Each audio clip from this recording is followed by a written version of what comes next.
Hello, hello, hello. This is Tom from Tom and Ruth Philippine Adventures in sunny Daytona Beach, Florida. It's 8:28 a.m. It's 69 degrees Fahrenheit.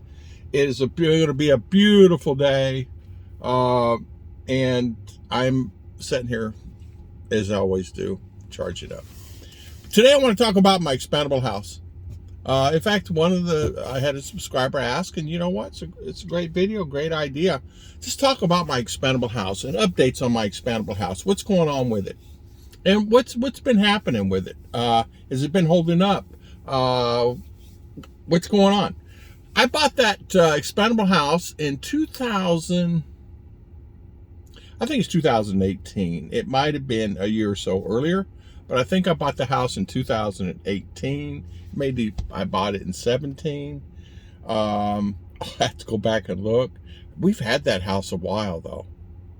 I mean, it's been a while. We've had that house. Well, yeah. Well, let's see updates on it. As you know, I've been here in the States about a year. Actually, a year plus. And updates on it then and updates on it now. Ruth, of course, gives me updates on it because I ask about it all the time. What's been happening in the house? The house itself is well worth the money if you're going to actually buy a house.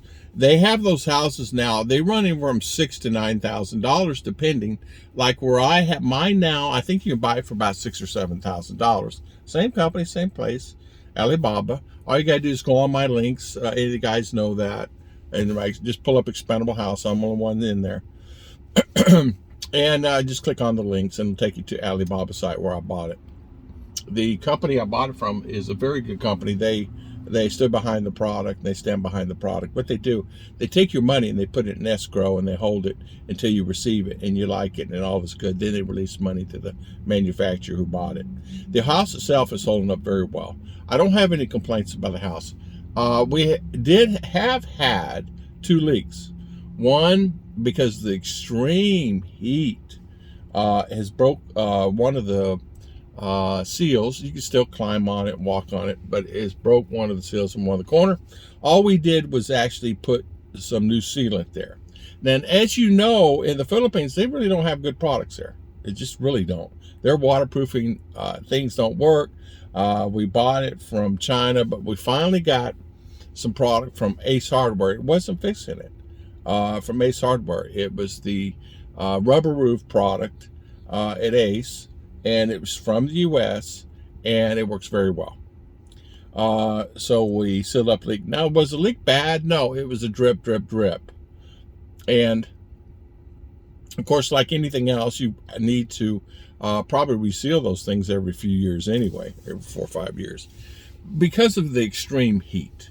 I don't care what kind of house you had. Now, we have, as you know, I have what they call the Blessing House next to that, and we had to actually change 5 panels on that roof because of the heavy rains, torrential downpours, 30 inches a day plus water, just ripping things up.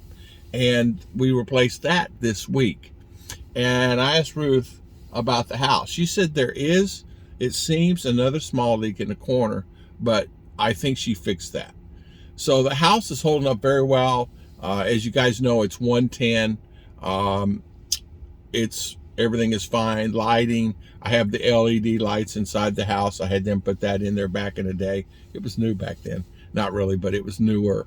And I had them put that in, and it holds up very well. I'm trying to think any more issues with the house. Ruth said that, in fact, we just had this discussion that she would buy another one, and she wants another one for here. The house is really well worth it. The dB level on noise is incredible. You'd be surprised. The dB level on roosters and the dogs barking, it will not knock out karaoke. Karaoke shakes the walls, not really, but it's loud. Because as you know, they always have those big old speakers, boom, boom, boom, boom, boom, boom, boom, boom, boom. So, but as far as the roosters, a lot of the stuff, it lowers it. Does it eliminate it? It eliminates quite a bit, but it cannot eliminate all, but it's well worth the money. The positive aspect of that particular house itself is because it's sealed. No rats can get in it. As you know, any house, I don't care what you have in the Philippines, has rats. And luckily, we did have one problem where it was in our door. People would leave our door open, and then we would get the small field rats in there, mice, and they would just leave my front door open. Kids, life, whomever, I don't know. So we eliminated that, and we caught those, of course. Well, Omer did, and we never had a problem.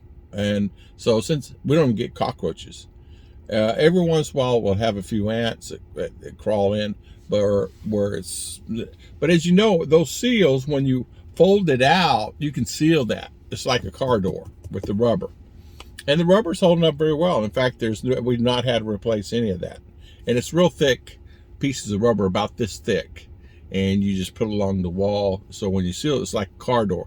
You hear it like that, and so the house is still holding up really well. We had on the floors, we did have a problem, and because we had the wood floors, so I replaced all the wood with tile. I took all the wood out, and that's something that when you guys buy these houses, don't put wood down, because termites, they'll sneak in on you. I don't care, they'll find a way in. So we put tile in, and of course sealed all the way around, and that's fine. So if I had to redo, I would take and put tile down instead of anything else, because I had the wood floors, the real nice laminate. And termites got in one section over by the bathroom and expanded across the floor. And so just take it all out of the whole house. Just take it all out, so it alleviates the problem. So that way they don't get in the door frames. Door frames are wood. And I said, just seal it off. And they did, and it seems to be holding off fine to this day. And we did that about, right before I left, about 2 years ago. And love it.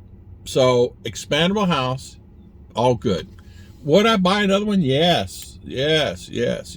I would buy anything like that because you don't have to deal with anything. Because even when you have a block house, the block gets wet and it gets moisture, and I don't care how much protection you have around the house, a lot of mildew and everything else. Well, we don't have an expandable house.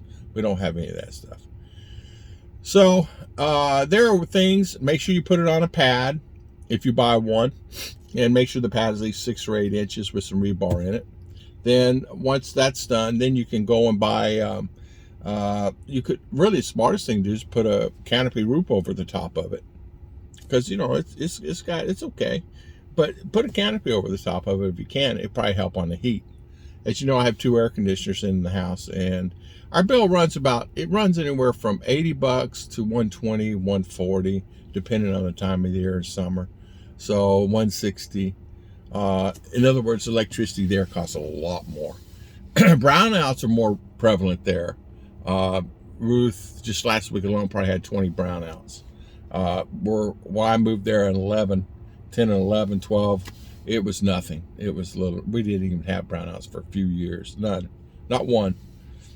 Through the years, people moving out, moving around, moving in, it's caused a lot of stress to the existing setup there. The grid is just, and we have a dam by our house, and it's just, I understand that a lot of areas now would never had a problem or having problems there now. But the expandable house is good. I just want to let everybody know it's doing well. God bless everybody, and I'll see you next time on Tom and Ruth Filipino Adventures.